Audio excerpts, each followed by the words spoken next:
Terungkap kondisi Ferry Irawan setelah KDRT Vena Melinda, sedih tak ada yang percaya padanya. Terungkap kondisi Ferry Irawan setelah melakukan kekerasan dalam rumah tangga kepada istrinya Vena Melinda. Saat ini Ferry Irawan sudah menjadi tersangka kasus KDRT tersebut.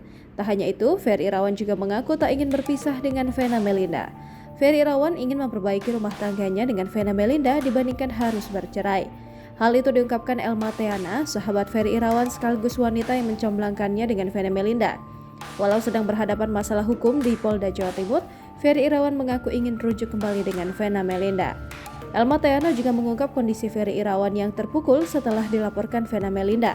Bahkan ayah tiri Verrel Bramasta tersebut menyebut pemberitaan soal KDRT di media tak sepenuhnya benar.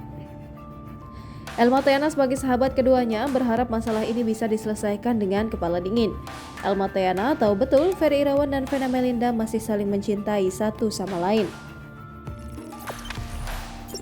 Jangan lupa subscribe, share, komen, dan like ya!